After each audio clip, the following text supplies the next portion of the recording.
The age-old question from the stars above, the sky down below, from the manatee to the macaw, from the Himalayas to the jungles and the Amazon. This world is a wondrous place. But it's hard to admire this world without asking yourself, where does it come from? How did it get here?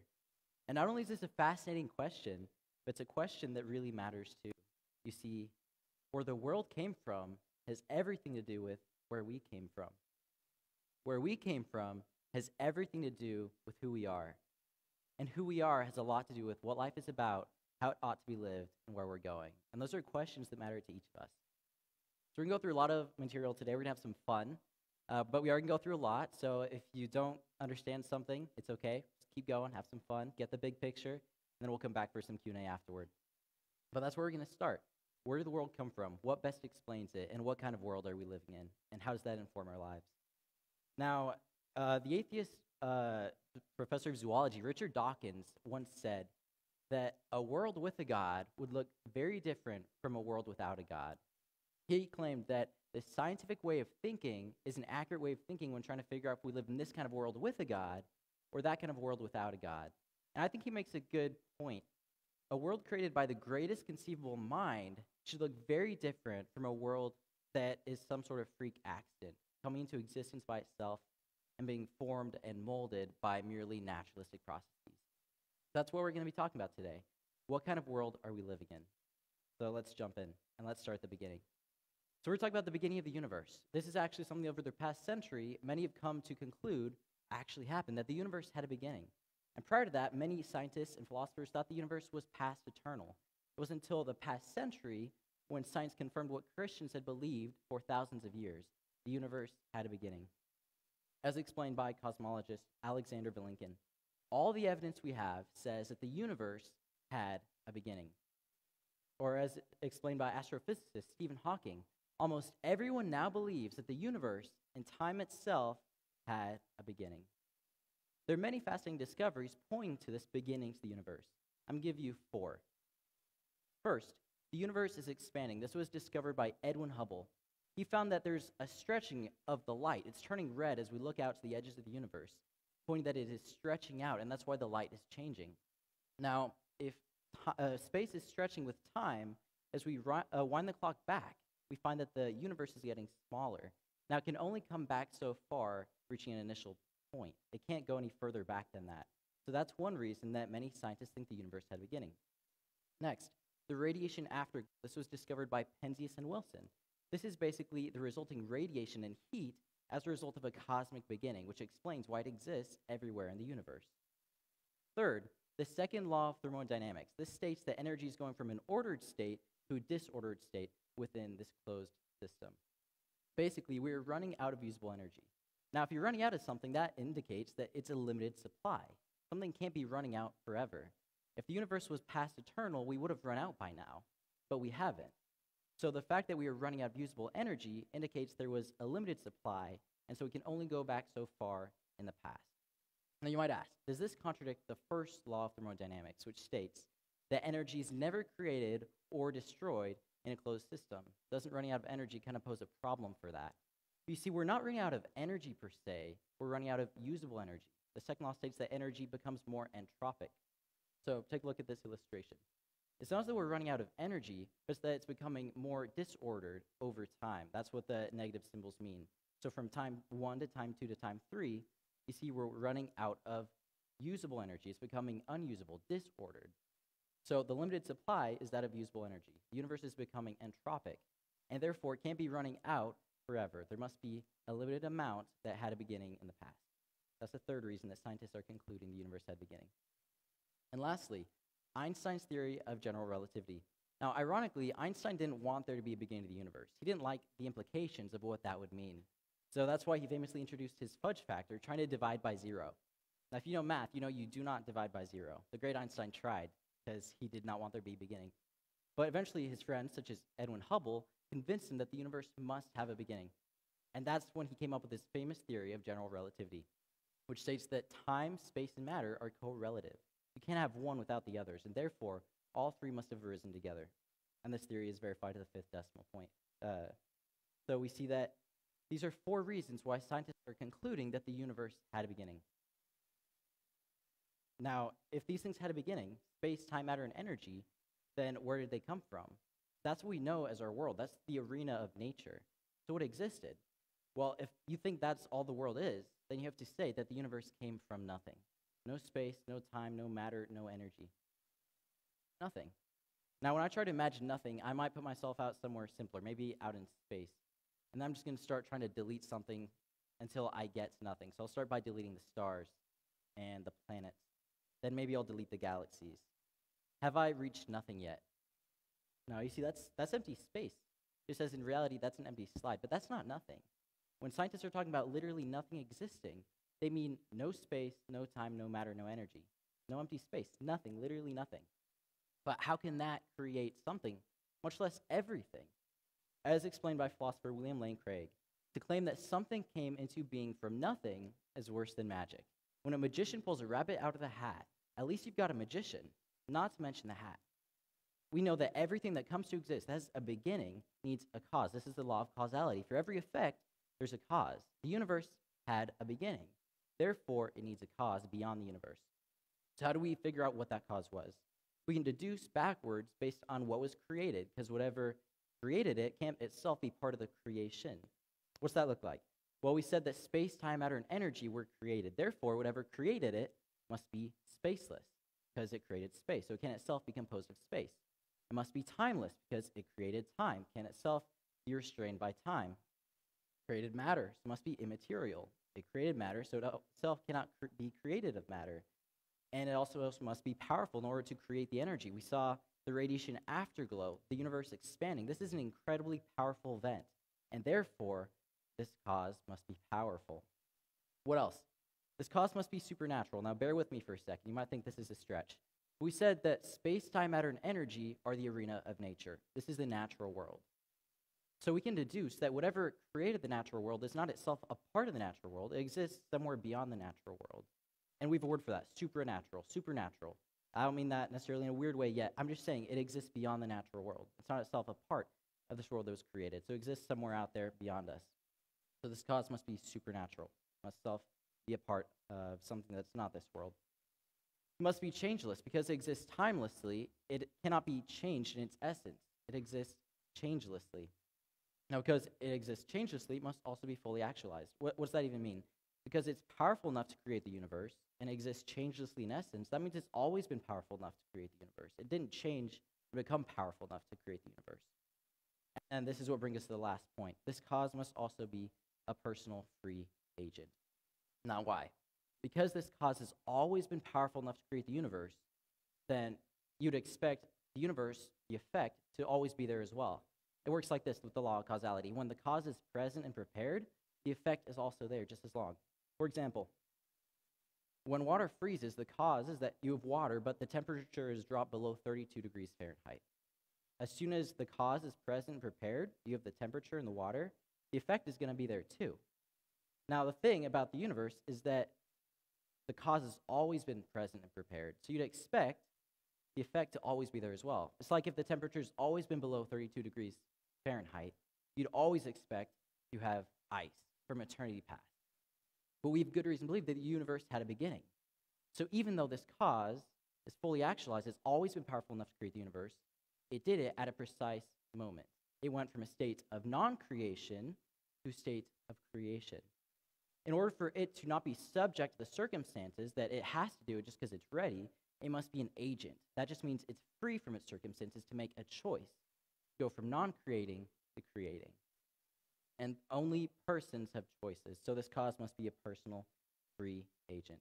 Therefore, these are the qualities we have, just deducing backwards from the fact that the universe had a beginning and what we know about the universe. This cause must be spaceless, timeless, immaterial, powerful, supernatural, changeless, fully actualized, and personal. Now, what does that sound like? Sure, it sounds like it could be God. It doesn't necessarily point us that it has to be God, but it could be. And this is one of the reasons that Einstein didn't want there to be a beginning to the universe. He recognized there were implications to that. He's not the only one, as we see other scientists. For example, cosmologist Alan Sandage of Carnegie Observatory said, We can't understand the universe in any clear way without the supernatural. He recognized the implications. Or take astronomer Robert Jastrow, who said, astronomers now find that they have painted themselves into a corner because they have proven by their own methods that the world began abruptly in an act of creation. And they found that all this happened as a product of forces they cannot hope to discover. So there, what I or anyone else would call supernatural forces at work is now, I think, a scientifically proven fact. There's good reason to believe that the universe had a beginning. And there are implications for what that means, that there must be a cause outside of the universe. There are implications of what that cause must be like. Scientists are recognizing the implications. So that's the first argument that we were going over. The universe had a beginning. There are implications to that. What better explains that? A theistic worldview, meaning there's a God, or an atheistic worldview. The universe came into existence without a God. Or I can stop there and keep going. So let's talk about the world that was created. Now, as a kid, I always loved going to zoos and aquariums. That's something that my parents would take me to all the time, my favorite thing. Who here loves going to aquariums? Is it just me? Am I the only nerd here? Okay, let's go, a couple of you guys. Now, I was so obsessed with it that as I grew up, I started wanting to make my own aquarium at home. You make what's called a reef tank with corals, rocks, fish, inverts, zooplankton, phytoplankton. It's a whole system. And by doing this, I understood that life has these very fine balances between these different things. I did monitor and track balances between elements and chemistry, magnesium, calcium, nitrates, phosphates, pH. All these different balances had to be just right. If just one of them was off, all the life would die off. Well, it's the same with the universe. It's a very finely tuned system. We see that there are these finely tuned constants balanced on a razor's edge. If they're just slightly off, life is impossible to be sustained on this planet. They can be slightly off. It's just very narrow, each of these. And it's not just that all of them could be slightly off. If just one of them was slightly off, life is impossible to be sustained on this planet. Let me give you an example. Take the gravitational force. If it were altered by 0.000, I'm kidding, I'm not going to say that whole number. 0.37 zeros, then followed by a 1. If you're altered just by that much, life cannot be sustained on planet Earth. What's that look like? You're to take a tape measure and stretch it across the entire known universe, about 14 billion light years. If you put our gravitational force on a 1-inch marker, if you move that force by just 1 inch in either direction, life isn't possible. That's the level of fine-tuning I'm talking about. But that's just one constant. There's several other constants, and journalist Lee Strobel talked about this constant. He says, their level of fine-tuning is to precision of 1 part in 100 million trillion, a number 74 digits long. I mean, that's like one atom in the entire known universe. Now, over 122 constants, equally impressive in their fine-tuning, have been identified. Here are just a couple. We have the electromagnetic force constant, the strong and weak nuclear force constants, the right amount of water in the crust of the Earth, the perfect angular tilt of the Earth, the right planetary mass, and the mere existence of the planet Jupiter. We have the right concentration of sulfur, the balance between the centrifugal force and the gravitational force, the velocity of light, the perfect rotation time of the Earth, and the right amount of seismic activity, just to name a few. Each of these just as impressive in their fine-tuning, very narrowly defined to make life possible. Now, according to astrophysicist Hugh Ross, the odds of getting these 122 plus finely tuned constants, just as they are making the sustenance of life possible, is just 1 chance in 10 to the 138th power. To put in perspective how big that number is, there are only 10 to the 84th power elemental particles in the known universe. That's how improbable it is to get each of these things lined up just right to make life possible. Now, there are 3 possible explanations for this. There's chance, there's physical necessity, or there's design. Now, when we talk about chance being a cause, we don't mean that chance is literally doing it. Chance isn't some entity running out there kicking over barrels and stuff. It's talking about the probability of something actually happening. When I flip a coin, I have a probability 50-50 of getting heads or tails, but chance isn't what flips the coin. I flip the coin. But when we attribute something to chance, we're just talking about the probabilistic resources making something likely. And as we saw, this is incredibly unlikely. And when something unlikely happens, we rarely attribute it to chance. Let's imagine that I'm flipping a coin. I say, if I get heads and you get, if I get heads, you pay me $1. If you get tails, I'll pay you $1. Now, if I flip it and I get heads, and I flip it again, I get heads. I flip it 100 times, I get heads. You've paid me $100. Or you can become skeptical that that actually happened. You're going to say you got lucky? No. You're going to think I rigged the coin so that I keep getting that. How about if I get it 138,000 times? When it's incredibly improbable, we don't attribute it to chance. We attribute it to something else. We'll come back to that in a second. How about physical necessity? Well, physical necessity can explain it because that assumes that it had to be this way. It's defined by natural law. But the amount of water in the crust of the earth could have been different. The angular tilt of the earth could have been different. Many of these could have easily just been a little bit different, and life would be possible. So we can't attribute the fine-tuning to physical necessity. And lastly, design. We have an intuition that when incredible odds are overcome for a specific purpose, we rightly attribute it to design. In the coin flipping example, if that happened, you see there's a particular purpose, right? Me making money. Now, incredible odds were overcome for that to happen, so you would rightly think that I rigged the coin rather than I just got lucky. This is our design intuition. When incredible odds are overcome, making something possible as a desirable outcome, we rightly assume design. So that's the argument from fine-tuning. So just briefly stated, when incredible odds are overcome for a particular purpose, we rightly intuit design. Incredible odds were overcome, making human life possible. Therefore, we would rightfully intuit design rather than chance or fine-tuning. So the last argument we're going to go over is my personal favorite because I'm a nerd. So we're going to talk about the initial arrival of life and what explains it. By talking about the kind of life that we see and what we learned about it from the fossil record and modern science.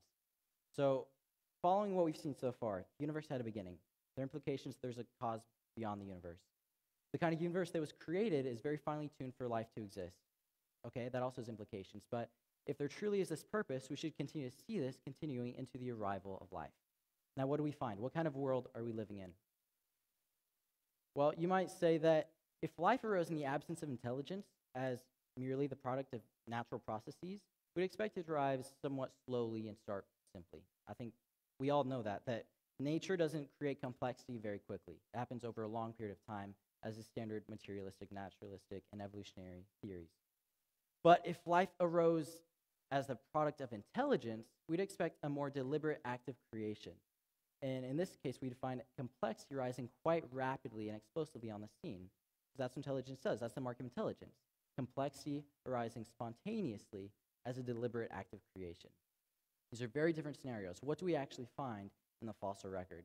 What we find is that the first organisms in the fossil record were actually highly complex, with structures like spines, eyes, digestive systems, and organs. Not simple organisms. What do these look like? We have a couple here.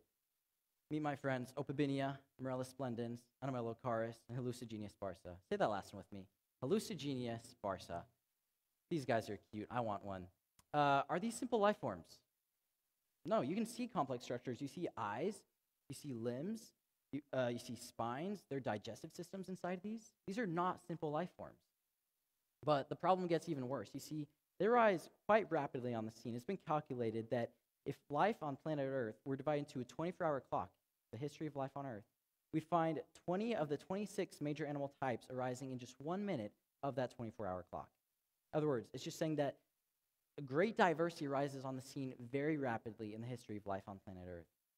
So what have we found so far? Life arrives quite rapidly on the scene, already complex and diverse. And there are implications of this. This is being talked about and admitted by scientists, as explained by geologist Sir Roderick Impey Murchison. The earliest signs of living things, announcing as they do a high complexity of organization, entirely excludes the hypothesis of a transmutation from lower to higher grades of being. These are the first organisms, and they're already complex. The fossil record doesn't show them coming from anything below them that's simpler. We saw that these are incredibly complex organisms. To say that these came about by natural processes, these being generation one of life on planet Earth, is like saying a tornado went through a junkyard and put together an aircraft. Does natural processes, do they put together a complexity of this degree?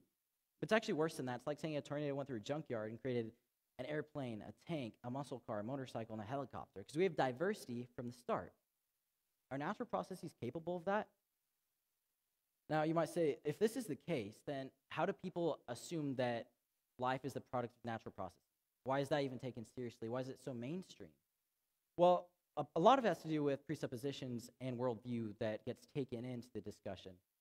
But basically, if someone wants life to be the product of merely naturalistic processes, then you're going to assume that happened, and then you're going to group the data into a format that reflects that. So one is going to assume that these aren't the first organisms, because that would be inexplicable to their theory. In other words, they're assuming that there were ancestors. These aren't actually the first ones. These are much later. These are descendants. In other words, they're looking for ancestral precursors. Now, like I said earlier, these are the first ones we find. We don't have ancestral precursors. So then how do people do this? Well, they give what is called an artifact theory. Basically a fancy way of saying it's an excuse for why we probably shouldn't expect to find these fossilized ancestors. They give reasons for why they're not there, and maybe we shouldn't expect them to be there to begin with. And just a brief thing, there's no such thing as unavailable evidence. Evidence can be defined as the available information or data pointing to a belief or proposition being true or accurate. To say that there's evidence out there that we can't find or shouldn't expect to find seems to be a contradiction in terms, but that's another discussion. Let's just talk about 4 artifact theories. Some say that due to tectonic movement, perhaps these fossils did exist, but they're displaced into the sea, which is why we don't find them below the other layer fossils that we actually do have.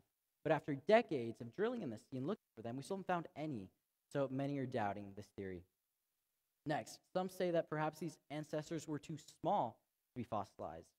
But size doesn't appear to be an issue. We even have fossilized bacteria. And second, you'd expect to find progression. It doesn't go small to large in one generation. You should expect to find some ancestors, but we don't. This one is doubted as well. Third, some might say that perhaps the ancestors were too soft to be fossilized. Okay, that might make sense.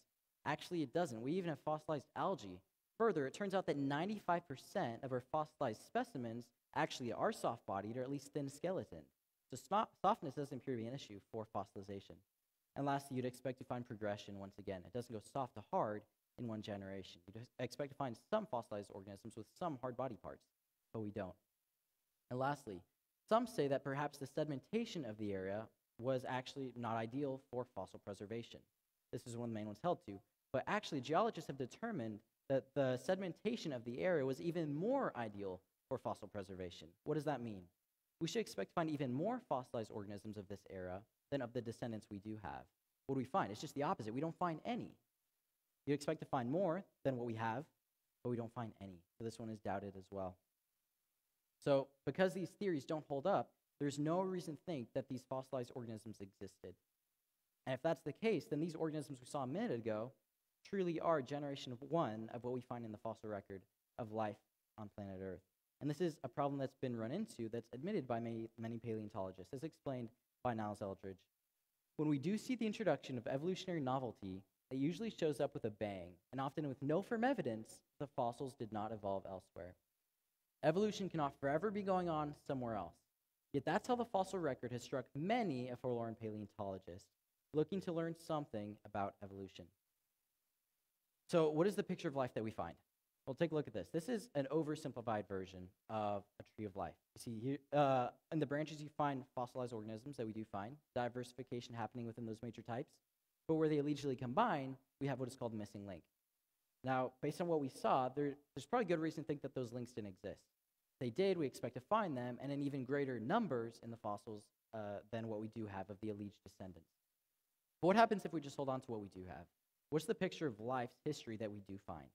That look more like this. See, we would find life coming into existence already complex and diverse, isolated within major kinds. And then, of course, diversification does happen within those kinds.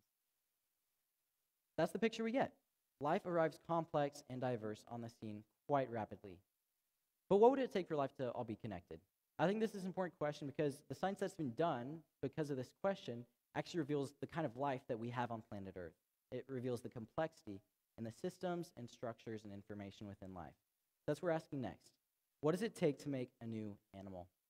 Now, scientists have identified 3 components needed for new body plans. First, new functional protein folds. Now, a protein fold is a combination of about 300 amino acids bonded just right. You might think of it kind of like origami. They're folded just right, making a particular function possible. Now, what are the odds of getting it bonded just right in order to make any function possible? Well, it's like a little molecular machine. In fact, it's been calculated that we only have one chance in 100,000 trillion. It's not just a random glob of goo. It's bonded just right, like a little molecular machine. Now, what's that look like? Molecular biologist Douglas Axe calculated that the probability of generating just one new functional protein fold from an already existent functional protein fold, by the way, that's a generous assumption that one already exists, were the odds of getting a new one from that pre-existing one. He said that if all organisms to have ever lived on planet Earth generated one new sequence, tried one new fold, only 1/10 trillionth of sequences would have been tested. And that's just for one new functional protein fold. The fact is that we actually need whole new systems arising together for a new functional body plan. There's no hope in the history of life on planet Earth to get just one, but how much more whole systems? And this is exactly what we have to assume happened repeatedly in the history of life on planet Earth to get vastly new body plans with new functions. So new functional protein folds as a new component seems unlikely. Second, new genetic information. This is the second component that is needed for a new body plan. Now, to unpack this, let's explain what we mean by genetic information. Genetic information holds what theorists call specified complexity. Let's unpack that term, what that means. First, let's start with complexity. A simple sequence is subject to redundancy and patterns. Now, it's actually that redundancy and patterns that keeps it from being able to hold higher complex information. So a complex sequence, on the other hand, is not subject to that redundancy and patterns, making something higher and more significant possible. But that doesn't mean that's what you're going to find. That's where the specified part comes in, because you see, unspecified complexity, or what you might call mere complexity, it has no particular arrangement, no particular parts, and there's not going to be a particular function. In other words, it's just kind of gibberish. But the specified part says that you have the specific arrangement of specific parts resulting in specific function. This is kind of what we find in an English sentence. In the sentence, you see a word like his. It's not just a random collection of things. In order for there to be the function, you need the specific collection of the specific letters in the specific order and placement. That's specified complexity. And that's exactly what we find in DNA. DNA has genetic letters arranged just right together, making the function possible. Now the question is, can you get new genetic information, new specified complexity in the genetic code from mutation? Now, mutation has a couple of ways that it can happen. You can have inversions, you can have insertions, you can have deletions, a couple different tools. But just for the sake of simplicity, let's just say, in this sentence, what happens when you just start randomly changing things? Just one letter at a time. Are you getting new information, new function, a new meaning, a new sentence? No, you see, randomness corrupts order. The function was lost. And that's what we find, that information is lost when you try to corrupt the specificity. Specified complexity, the specificity is crucial for the function. Now, randomness is the opposite of specificity. So when you start randomly changing specificity, you don't get new specificity, you get less specificity, you get less information. We see that random changes don't increase order and add specificity and information, but rather they corrupt order and destroy specificity. Now, what's that even look like in the context of life? We see that degraded order results in degraded function. When we start corrupting it, it's going to impact the function on the other end. So you're going to have degraded function. Now, when you have degraded function, you have a loss of fitness within the organism. Now, if you know something about natural selection, survival of the fittest, if you have a loss in fitness, you're not going to go on and propagate your genes and create a new whole type of organism. You're actually going to die out. It's going to cut it off there. So ironically, natural selection actually puts a limit on the amount of mutation that can happen within the genetic code. As explained by Stephen C. Meyer, since genes, like English sentences, contain sequence-specific functional information, multiple changes in the genetic text will inevitably degrade function or fitness long before a new functional sequence will arise, just as random changes in a meaningful English sentence will typically destroy meaning long before such changes produce a significantly different meaningful sentence. You might imagine that after maybe a lot of changes, maybe you get some amount of small regions of order as a result of random change. But that's exactly what time doesn't allow you, because as soon as you start losing order, life is going to end there. You don't have time to just keep on messing with it, because life needs that function in order to survive. So new genetic information is also doubtful as a result of mutation. But the last component is new epigenetic information. Now, epi just means beyond, so epigenetic information is information beyond the genes. A couple examples include cytoskeletal arrays, microtubules, centrosome, membrane patterns, membrane targets, ion channels, and the sugar code, just to name a few. Now, what do those do? What does that mean? Do we have any Lego fans in here? Yeah, I know there's a big push for Legos right now. I did Legos as a kid, but then, I don't know, they're so expensive, you know? It's plastic. I don't get it. What's with that? But you might think of new epigenetic information as kind of like a Lego instruction manual. Tells you how to put the pieces together into a higher complex structure. For example, take one of these boards. Just having the pieces, does that tell you how to put it together into the higher complex structure accomplishing a function? No, you actually need information beyond the circuit board in order to put it together. Or take a house, for example. You need more than just the raw materials. You need more than just pavement and glass and concrete in order to build a house. Instead, you need more information. You need a blueprint in order to put it together into this higher complex structure. That's what epigenetics do. They collect proteins into cell types into tissues, tissues into organs, and organs and tissues into body plans. Now the question then is, can we get new epigenetic information via mutation? Now it's doubtful for two reasons. First, these structures are really too large to be subject to the general sources of mutation, such as radiation or chemicals. Second, if you were to impact them in any significant way, which the only time you can do that is during the early embryonic phase, it would actually be fatal to the organism and its development. So for this reason, it's very doubtful to get new epigenetic information. Now those are the three components that scientists have identified new body forms require. We saw that the odds of just getting one by itself is incredibly improbable. How much more all three together? You need all three arising together, making the new body plan. Just one or even two without the third doesn't give you a new functional body plan. You need all three. So that poses a problem. As explained by biochemist Paul Nelson, a biologist, if the only kind of mutations that can conceivably produce enough morphological change to alter whole body plans never causes beneficial inheritable changes, then it is difficult to see how mutation and selection could ever produce new body plans in the first place. Thus, life seems to be isolated within major kinds. And that's what we've learned from contemporary science, molecular biology, genetics, and epigenetics. So the question is, knowing that, what is the picture we have of life, assuming the fossil record and our contemporary science? There are two options. First is the bottom-up option. Life starts simply and then branches out from there. In other words, we start with species, and then from that species we'll get different genuses and families and orders and so on up until phyla, the major animal types.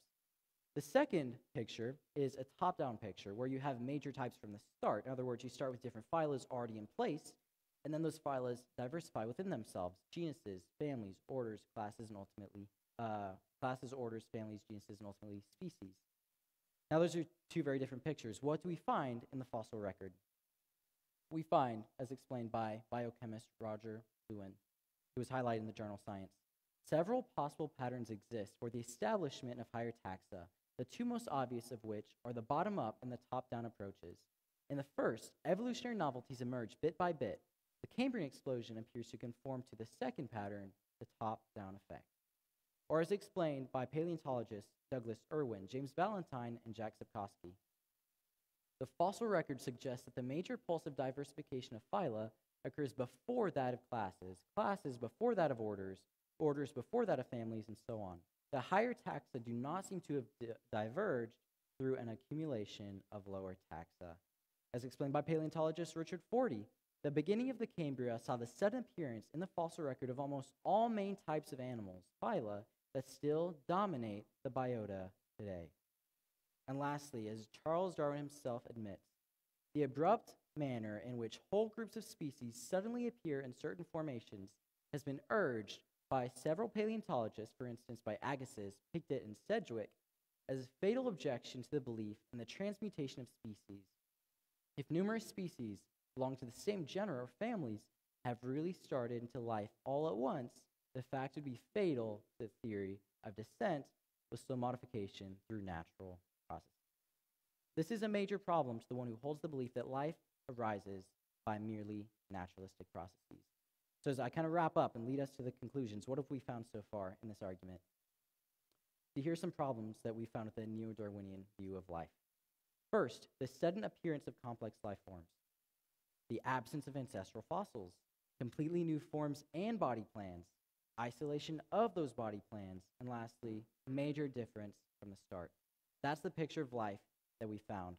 So the question is, if that's the picture of life, that's what happened, what explains it? In order to answer that, you need to recognize that life has both invention and information.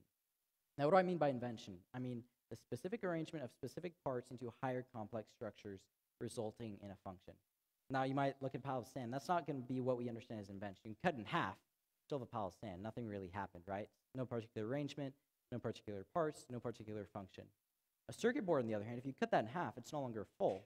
It doesn't accomplish its purpose, right? It's the specific arrangement of specific parts collected into a higher complex structure for a function. That's what I mean by invention. Now, what we find is that life is an example of that latter, the invention.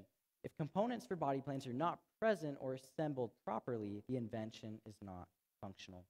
We need all parts to be present and arranged just right. Specificity is key. That word's going to be huge when understanding invention. Now, some have argued that life is irreducibly complex, and that's another conversation. I'm just going to brush over it, but basically, they argue that all these specific parts need to be present and arranged just right from the start. They don't progress and eventually get there. In order to have life functional and being able to survive from the start, you need all these pieces just right and organized properly. An example given is a mousetrap. You know, there are 5 parts. If you take out one, or if it's not put together just right, it won't function. As Charles Darwin states, if it could be demonstrated that any complex organism existed which could not possibly have been formed by numerous successive slight modifications, my theory would absolutely break down. Now, some have argued, such as biochemist Michael Behe, that such structures exist. Here are a couple examples. That's another conversation on the side that could be dove into. I just want to talk about what is the simplest examples of life that we find, and what does that tell us about the complexity and how it must have been that complex from the start. Now, it's been determined what the minimally complex cell would require, and it would require about 250 proteins bonded just right, each composed of about 150 amino acids. Now, what is the probability of getting one of these simplest living cells from a prebiotic soup?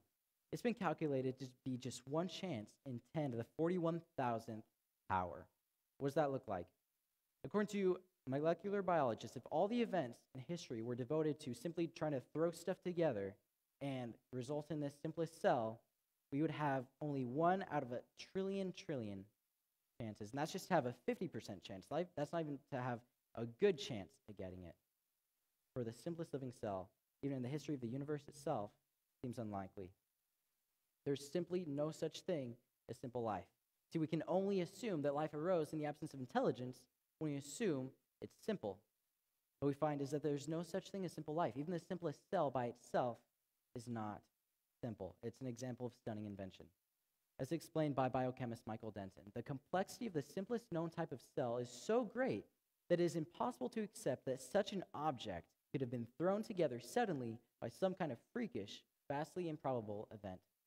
Such an occurrence would be indistinguishable from miracle. And he goes on to say, molecular biology has shown that even the simplest of all living systems on Earth today, bacterial cells, are exceedingly complex objects. Although the tiniest bacterial cells are incredibly small, weighing less than 10 to 12 GMS, each is in effect a veritable micro-miniaturized factory containing thousands of exquisitely designed pieces of intricate molecular machinery, made up altogether of 100,000 million atoms, far more complicated than any machine built by man, and absolutely without parallel in the non-living world. So we see that there's abundant and impressive invention within life.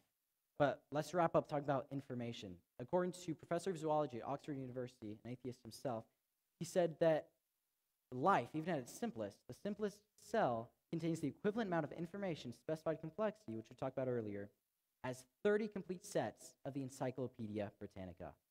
The simplest cell. How about the simplest organism, the amoeba? He said that the amoeba has the equivalent amount of information, specified complexity, as 1,000 complete sets of the Encyclopedia Britannica. Once again, there's no such thing as simple life. There's no such thing as life that is not information rich. As explained by Bill Gates, the founder of Microsoft, DNA is like a computer program, but far, far more advanced than any software ever created. Life, at its simplest, is the greatest example of invention and information on the planet, unparalleled in our own human invention. So, as we wrap up this argument, we ask, where does invention and information come from? Now, because invention and information are examples of specified complexity, you can equally ask, where does specified complexity come from? And the answer is intelligence. Our repeated experience confirms that only intelligence is capable of doing this for one simple reason. Organization does not happen by accident. We talked about entropy earlier. The universe is such that it becomes more disordered over time, not more ordered and organized. Now, organization, and we saw that these coordinated changes directed towards a specific function and purpose requires intentionality and purpose. Such things only exist within a mind. And that's why our repeated experience concludes that only intelligence is capable of such things. The question is, can we take that seriously? And the answer is yes. As we wrap up today's presentation on evidence for God, it can be taken seriously. In fact, we assume our repeated experience and the kind of thinking that detectives use. They ask first, what is capable of causing effect? What are the potential suspects? What is capable and strong enough to be able to do it? Second, what is present in order to be able to be there and actually do it? The suspect that was present is likely the one who committed the crime. Well, it's the same when it comes to this argument for intelligent design. We first must ask, what is capable? Now, here's the interesting thing. If only one suspect is capable, you're justified in assuming it was present. What's that even look like?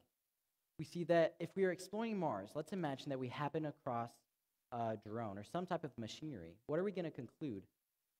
Did it come together by natural processes, sandstorm? I don't know. No, we'd be justified in concluding it was the result of intelligence being present. Even though we don't know of intelligence being present on Mars, we'd be justified in saying that at some point in the past, intelligence was here to be able to create this type of invention. The specified complexity like this only comes from intelligence. Now, we saw that there's invention and information within life. So we ask, what is capable of producing such things? Our experience confirms that only intelligence can do that. So we are justified in concluding that intelligence, in some shape or form, was present at the arrival of life to create this invention and information that was there from the start. As we've seen, even the simplest organisms have stunning amounts of invention and information. So that's the argument from intelligent design. We see that life is a great example of invention and information. And such things only come from the mind of intelligence. As explained by molecular biologist Douglas Axe, the reason we perceive purpose in inventions is precisely the reason they can't occur by accident. They exhibit an organized functional coherence that can only come from deliberate, intelligent action. I can only see these ingenious creeping, climbing, swimming, soaring, blooming, burrowing, luring, lunging, spinning, sporulating, fleeing, and fighting inventions as having come from the mind of God. To me, nothing else makes any sense. Or stated by biochemist Michael Behe, life on Earth at its most fundamental level and its most critical components is the product of intelligent activity. The conclusion of intelligent design flows naturally from the data itself, not from sacred books or sectarian beliefs. And lastly, as explained by philosopher of science Stephen C. Meyer, standard materialistic evolutionary theories have failed to identify an adequate mechanism or cause for precisely those attributes of living forms that we know from experience only intelligence, conscious, rational activity, is capable of producing. So we see that purpose is indeed found within life. It arose rapidly, already complex and diverse. We see that the invention and information found within life is far more complicated than any human engineering or coding ever present. Far more incredible and stunning. So going back to this whole presentation, what kind of universe are we living in? Are we living in a universe with a God or without a God, like Richard Dawkins talked about? What best explains it? What is the product of the greatest conceivable mind, and what is some sort of freak accident? We see that to disbelieve in God is to believe that the universe came from nothing, order came from disorder, life from non-life, invention from blind processes, information from chaos. We live in blind, pitiless indifference with no rhyme or reason to life. If that's the view you take, those are the implications into what human life is, why we're here, how we ought to live, and where we're going. But everyone has to choose. We each have to choose how we're going to answer that question. Does God exist? No one's going to force you to come to any particular conclusion. You have to choose for yourself. But I think there seems to be abundant and remarkable reasons for belief for the one who's open to it. Hebrews 11:6, as we heard earlier, says, "And without faith it is impossible to please him. For whoever would draw near to God must believe that he exists and that he rewards those who seek him." So perhaps there is great reason for belief, indeed.